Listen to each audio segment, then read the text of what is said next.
আলহামদুলিমান কাদ্দারা খায়রাও ওয়া খাবালা ওয়া শুকরু লিমান সাওয়ারা হুসনাও ওয়া জামালা।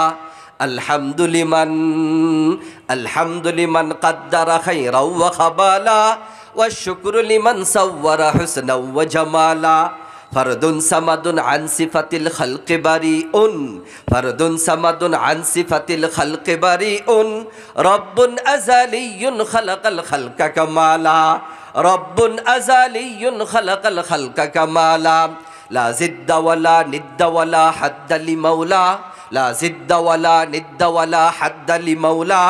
আল-আনা কামা কানা ওয়া লাম ইয়ালকা যাওয়ালা, আল-আনা কামা কানা ওয়া লাম ইয়ালকা যাওয়ালা। সকলে বলি আল্লাহু আকবার। প্রিয় হাজিরিন, আপনারা বলুন, এই যে আমি আপনি আজকের এই মজলিসে এসেছি, এই আসার তৌফিক কে দিয়েছেন? আপনাকে আমাকে সুস্থ কে রেখেছেন? এই যে আল্লাহ রাব্বুল আলামিন একটা সুন্দর পরিবেশ আমাদের জন্য দিয়েছেন, কে করেছেন?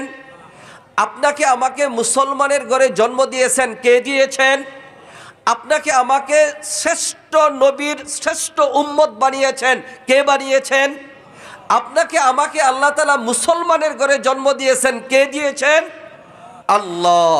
এই কথাগুলো বারবার স্মরণ করতে হবে, বারবার জবানে উচ্চারণ করতে হবে।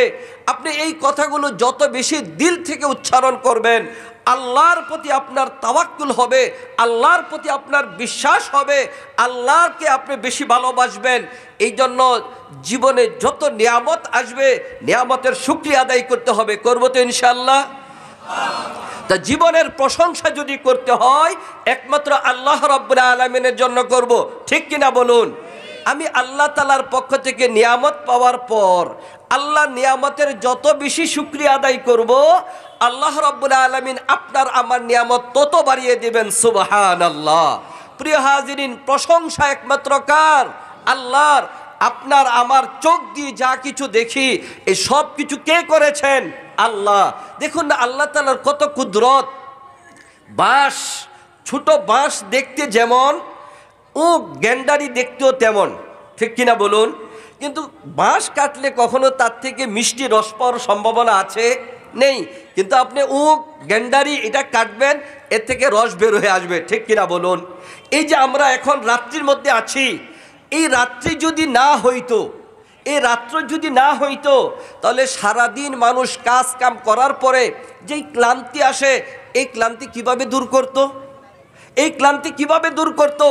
আবার এই রাত্র যদি ধারাবাহিক হয়ে যাইত, আর দিন না হইতো, পৃথিবীর এমন কারো কোনো ক্ষমতা আছে আবার রাত্রিটাকে আনবে?